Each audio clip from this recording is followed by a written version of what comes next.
Talkage instrumental. Kuti man. Boskri.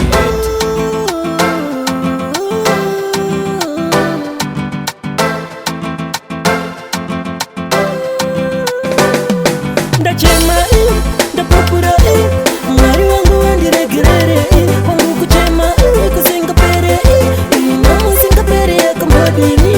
Ndachema ndapupura mwari wangu wandiregerere wangu kuchema kusingapere namusingapere yakambodini. Shingira ndikakuti ukabudirira.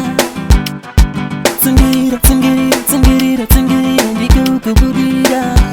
Ikatipisa zvinondirwadza mumwoyo, vazhinji vacho vadzishamwari, vamwe takangosanganiswa nemangoma, vamwe ndiyo yacho pamushandiro. Ndachema ndapupura mwari wangu wandiregerere wangu kuchema kusingapere namusingapere yakambodini.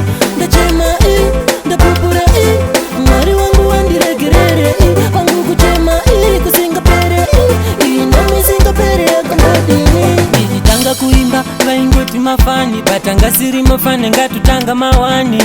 Inamba rangu rakariterera ngawani, iko zine ndatomira parinani. Ndimwari anotiyambutsa chakakosha chete kumukumbira. Ndachema ndapupura mwari wangu wandiregerere wangu kuchema kusingapere namusingapere yakambodini. Ndachema ndapupura mwari wangu wandiregerere wangu kuchema kusingapere namusingapere yakambodini. Shingira ndikakuti ukabudirira. Tsingira ndikakubudirira. Ikatipisa zvinondirwadza mumwoyo, vazhinji vacho vadzishamwari, vamwe takangosanganiswa nemangoma, vamwe ndiyo yacho pamushandiro. Ndachema ndapupura mwari wangu wandiregerere wangu kuchema kusingapere namusingapere yakambodini. Ndachema ndapupura mwari wangu wandiregerere wangu kuchema kusingapere namusingapere yakambodini. Nditanga kuimba vaingoti mafani, batanga siri mafani ngatutanga mawani.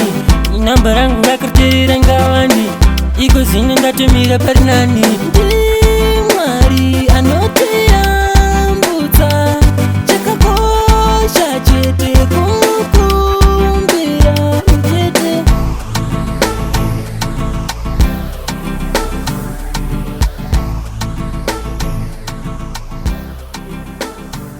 Talkage instrumental.